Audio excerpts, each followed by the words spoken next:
So in this video, we will be discussing about the questions of chemical kinetics. In the previous video, related aspects which are necessary to solve these questions we have already discussed. The first question here is, which of the following expression is correct for the rate of reaction given below?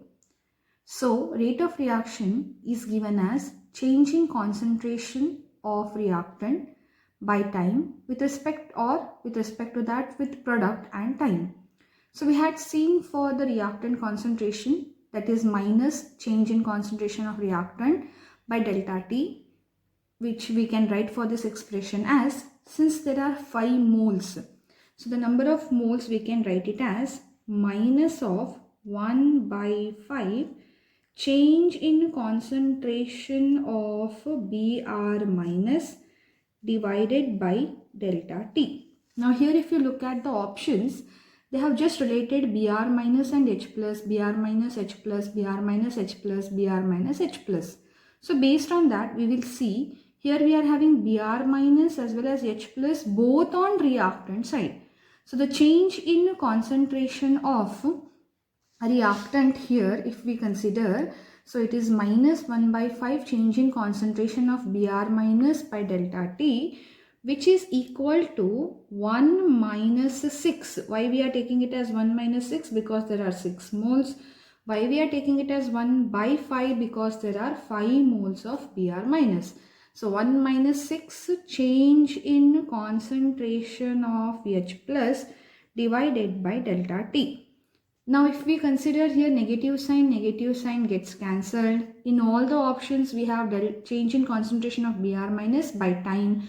So all the options we have same thing. That means this 5 here which is present is sent to the other side. And when it is sent to the other side, the expression what we get is change in concentration of Br minus by delta T as 5 by 6 times of change in concentration of H plus divided by delta T. And hence the correct option here is option C, which says that change in concentration of Br minus divided by delta T is equal to 5 by 6 times of delta H plus by delta T. So the correct answer for question number 1 is option C. Next, question number 2. Which of the following statements is not correct about order of a reaction? So the options given are, the order of a reaction can be a fractional number. So it's a correct sentence. Order of a reaction can be a fractional number. Then option B, order of a reaction is experimentally determined quantity. Yes, it depends upon an experimentally determined rate equation based on the slowest step of the mechanism. That means this is also correct about the order of reaction. Option C, the order of reaction is always equal to the sum of stoichiometric coefficients of reactants in the balanced chemical equation for a reaction. So this is not always true. It depends upon, as I said you in the previous option, that it depends upon the slowest step of the mechanism. And option D, the order of reaction is the sum of the powers of the molar concentration of the reactants in the rate law expression. So this is also correct. So which is not correct about the order of reaction is option C, and they have asked which is not correct statement, and is the correct answer, which says that order of reaction is always equal to the sum of the stoichiometric coefficient of reactant in the balanced chemical equation for the reaction. So this is not the correct answer, and hence option C is the correct answer for this question.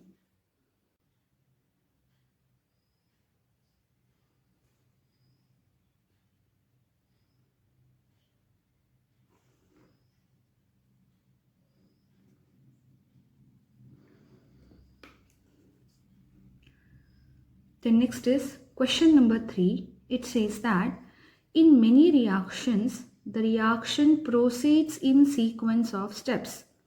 So the overall rate is determined by, so as already we have discussed, that is the overall rate of a reaction depends on slowest step of the mechanism.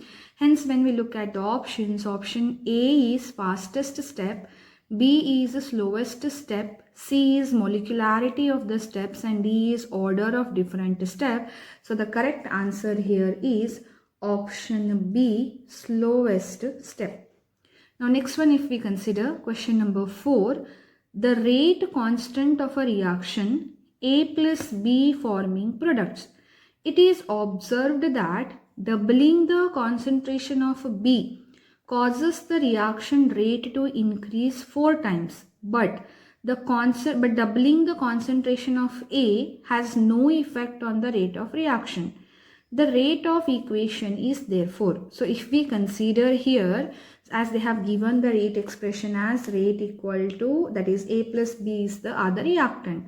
It is observed that doubling the concentration of B causes the reaction rate to increase by 4 times. That means if we write the rate expression is R equal to K into A to the power X into B to the power Y. Still we don't know what are these X and Y.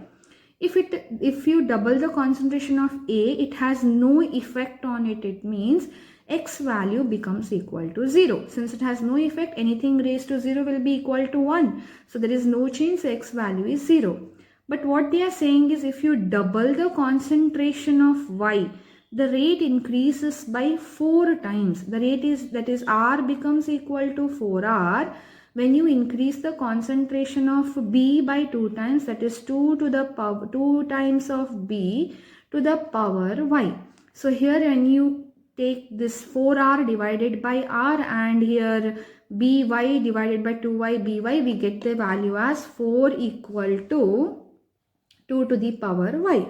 So it is nothing but 2 square equal to 2 to the power y. Y becomes equal to 2, and hence the rate expression, that is the correct rate expression here, is nothing but option B, rate equal to K into concentration of B square. Next is question number 5. So the question number 5 is rate law for the reaction A plus 2B forming C is found to be rate equal to K into concentration of A into concentration of B. So this is the rate law expression given. Next, concentration of reactant B is doubled, keeping the concentration of A constant. The value of rate constant will be, see, read the question 2 to 3 times until you understand it completely. They have not asked you what happens to the rate of reaction. They have asked you what happens to the rate constant, and in this expression the rate constant is K. So they are asking what happens to the value of rate constant K. Remember one thing, rate of a reaction may change if you change the concentration of reactant, but rate constant depends only on temperature. Here we are not changing the temperature. So whether you increase the concentration of A or you increase the concentration of B, no matter what, the rate constant K will remain the same. Hence the correct answer here is the value of rate constant will be the same. So option A is the correct answer for this question. Next, question number 6. For a single step reaction A plus 2B forming products, the molecularity is, so already as we have discussed, molecularity of a reaction is defined as the number of reacting molecules taking part in a reaction. So here number of reactant molecule A, so nothing is given, means there is 1 mole of A plus 2 moles of B, hence 1 plus 2 is 3. Therefore, the molecularity of this reaction is 3 and option D is the correct answer. Next, question number 7. Order of a reaction. As already we have discussed in question number 2 also, here also we'll consider it. Order of a reaction they have given as is equal to the sum of the concentration terms in the stoichiometric equation. It is equal to the sum of the concentration terms in the rate equation. it is always equal to the molecularity of the reaction, or it is equal to the sum of the powers of the concentration terms in the rate equation. So it's not equal to the sum of the powers of the concentration terms in stoichiometric equation. It's not necessary. Then it's not equal also to the sum of the concentration terms in the rate equation. This is not the proper definition. It may be equal to the molecularity of a reaction or may not be equal to the molecularity of the reaction. Thus, the correct answer is order of reaction is equal to the sum of the powers of the concentration terms in the rate equation. Hence, the correct answer for question 7 is option D.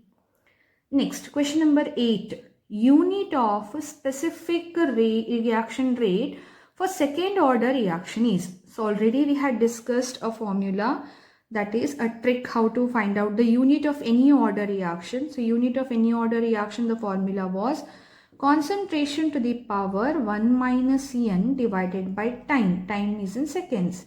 So concentration is measured in terms of mole per liter, time in second, and since they have mentioned that it is which order reaction, second order reaction, n value is 2, so 1 minus 2. So here it becomes mole per liter, the whole raised to minus 1 per second.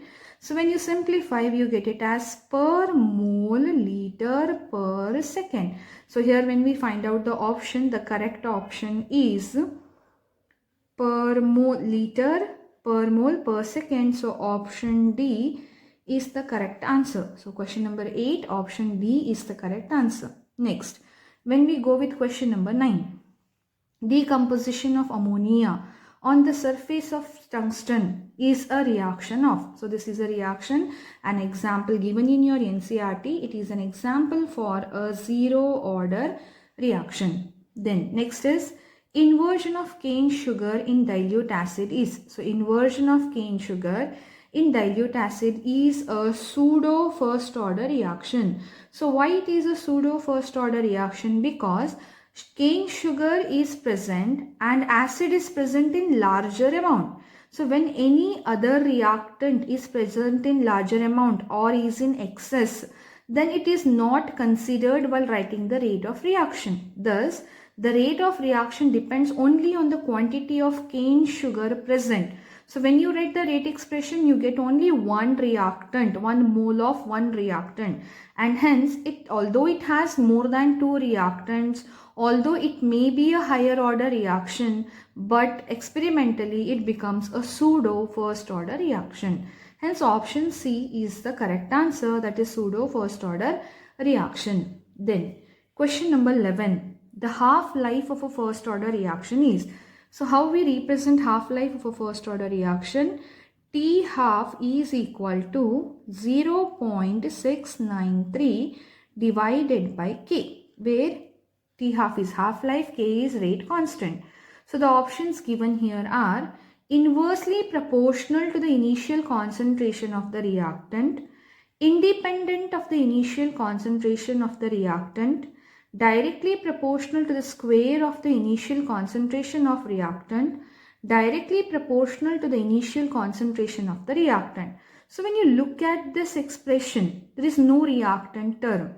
And since there is no reactant term, it can be clearly understood that half-life is not dependent on the initial concentration. It is independent of the initial concentration of the reactant. Therefore, the correct answer here is option B, that is independent of the initial concentration of the reactant. So question number 11, option B is the correct answer. The next is question number 12. For a first order reaction, time taken for 50% and 75% are in the ratio. So if we consider the first order reaction, we'll assume we have 100% of the reactant. So 100 to 50%, it takes T half time. Then half of 50 is 25%. So here also it takes T half time. So for 100 to 50%, 1 T half is required. Whereas for 75% means what we can see here, 100 to 50 means 50% is completed. 50 to 25 means plus of 25% is completed. So in 2 half-life, 75% is completed. Hence for 50%, 1 half-life, whereas for 75%, 2 half-life, there will be no change in the time required because it is independent of the concentration of the reactant. So when you find out the ratio of time taken for 50 to 75%, it is nothing but 1:2, and hence the correct answer for question number 12 is option C, that is 1:2. Next, the half-life of a first order reaction. The half time of a first order reaction is T half. The half life period will be. So remember here that the rate constant K is directly proportional to T and T is inversely proportional to T half. So here if we consider the reaction, that is if you increase the temperature, rate constant K increases and T half decreases. Thus, the correct answer for question number 13 is it decreases with the increase in time. Next, if we go with question number 14. For a slow reaction, the ratio of rate constant at 35 degrees Celsius and 25 degrees Celsius is generally. So 25 degrees Celsius is nothing but 298 Kelvin. That is, if you add 273, you get it as 298 Kelvin.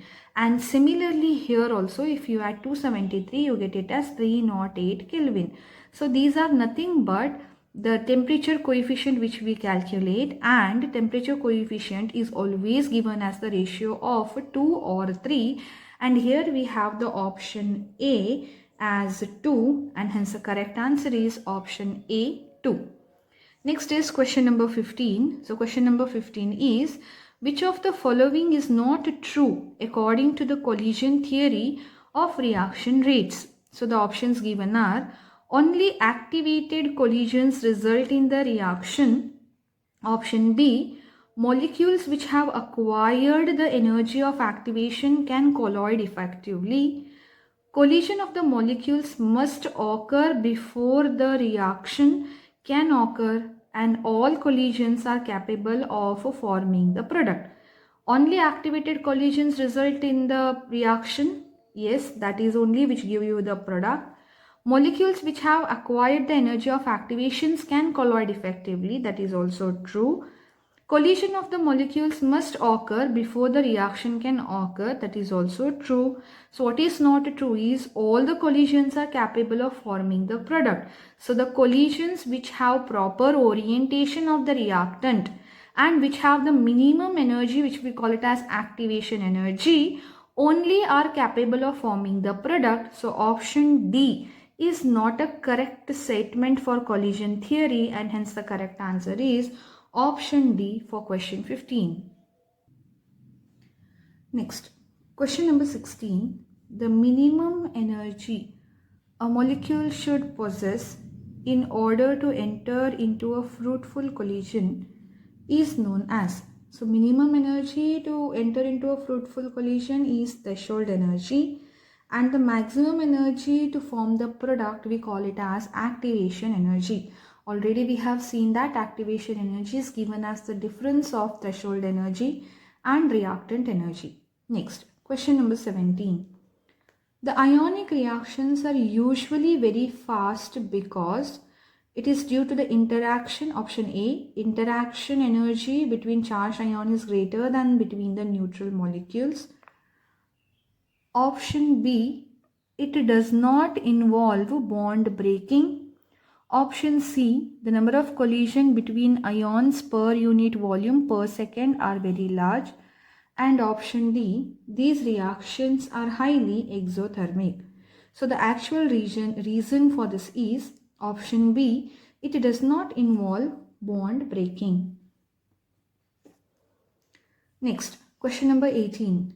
In an endothermic reaction, activation energy for forward reaction is, always remember, if it is an endothermic reaction, that is if the forward reaction is endothermic, then The activation energy for an endothermic reaction is given as, that is EA with respect to forward reaction is equal to EA with respect to backward reaction and plus of delta H. So it is always more than that of backward energy. And similarly, this was for endothermic reaction. Similarly, if we consider an exothermic reaction. So if it is an exothermic reaction in forward direction, EA of backward direction is equal to EA of forward direction plus delta H. So here these two you should remember for an endothermic reaction and exothermic reaction. Thus the correct answer here is, it is more than that for backward reaction. For which one? Endothermic. If it is exothermic, it is more than that of the forward reaction. Next, question number 19. Which of the following statements is correct? The rate of reaction decreases with the passage of time as the concentration of reactant decreases. Yes, rate of reaction depends upon the concentration of reactant. If the concentration of the reactant decreases, rate of reaction also decreases. Then statement B, the rate of reaction is same at any time during the reaction. Rate constant is same. Rate of reaction is not the same. As already discussed in statement 1, that is rate of reaction depends upon the concentration of the reactant. If the concentration of the reactant decreases, rate of a reaction also decreases. Hence, option B is a wrong statement. Option C, the rate of reaction is independent of temperature change. Even this is wrong as it depends upon the temperature. Next, the rate of reaction decreases with the increase in concentration of reactant. So here rate of reaction increases with the increase in concentration of reactant. Hence option D is also wrong. So the correct statement for the rate of reaction is, that is, it decreases with the passage of time as the concentration of the reactant decreases. So option A is the correct answer. Next, question number 20. For producing the effective collisions, the colloiding molecules must have option A certain minimum amount of energy, option B energy equal to or greater than threshold energy, option C proper orientation, option D threshold energy and proper orientation both. So correct answer is option D, threshold energy and proper orientation both. Next, question number 21. The activation energy of a reaction is 0. The rate constant of the reaction. So when we represent the rate constant K using Arrhenius equation, we write it as K equal to A into e raised to minus EA by RT. So EA value they have given it as 0. Anything raised to 0 is equal to 1. So almost K becomes equal to 1. So under that condition, the rate constant becomes nearly independent of temperature. So the correct answer is, it is nearly independent of temperature. So option D is the correct answer. Next, question number 22. Which of the following statements is incorrect? Option A, the catalyst does not affect the equilibrium of a reaction. Reaction with higher activation energy has high rate constant. In an exothermic reaction, the activation energy of a reverse reaction is higher than that of the forward reaction. Half-life of a first order reaction is independent of initial concentration. So here if we consider question number 22, the catalyst does not affect the equilibrium of the reaction. This option is correct. Reaction with higher activation energy has high rate constant. It's not true. It's not necessary that if the high activation energy is higher, rate constant is higher. Higher the activation energy, lower is the rate constant. So statement B is wrong.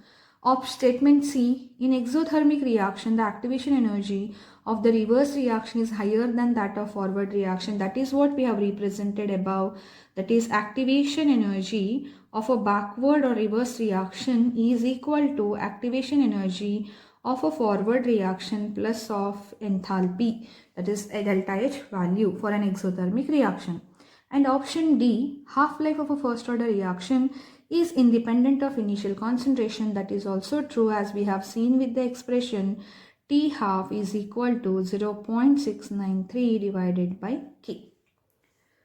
Next, question number 23.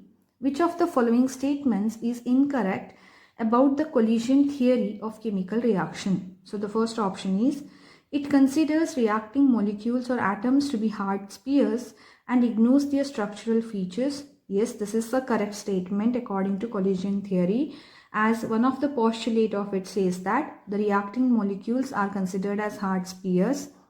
Next, option B, number of effective collisions determine the rate of reaction. Yes, rate of reaction depends upon the number of effective collisions, which was given by the equation K equal to P into Z e raised to minus EA by RT, where Z is the number of effective collisions taking place.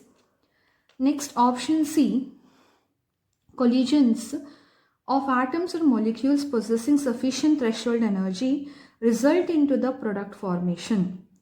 No, along threshold energy means along with it, it should have nothing but we call it as what? Activation energy. The one which reach the activation energy state result in the formation of the product.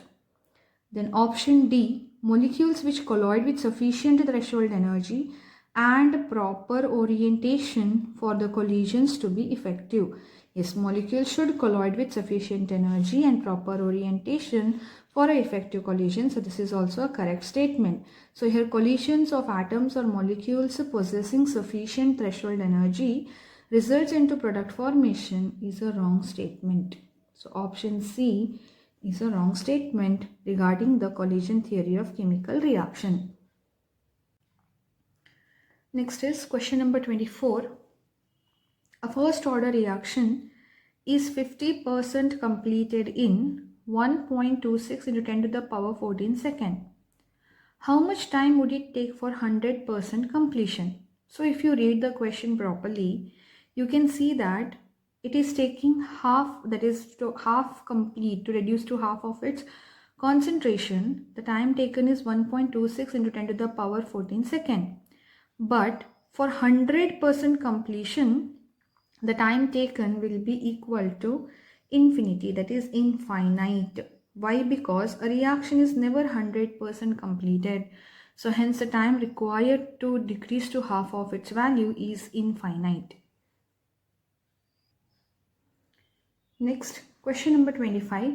Which one of the following represents Arrhenius equation? So Arrhenius equation is given as option A, log K to the base E equal to log A to the base E minus of EA by RT.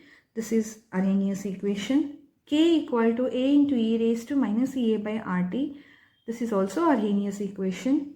Or if you take it as log to the base 10, so log K to the base 10 equal to log A to the base 10 minus of EA divided by 2.303 RT.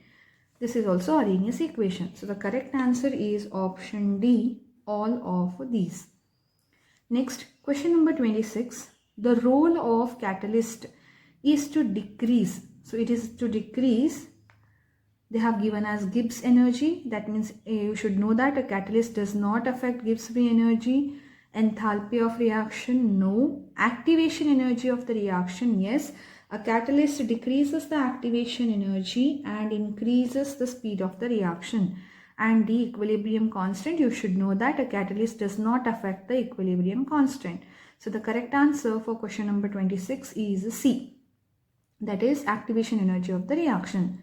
Next, 27. In the presence of catalyst, the heat evolved or absorbed during the reaction. So options given are increases, decreases, remains unchanged, may increase or decrease.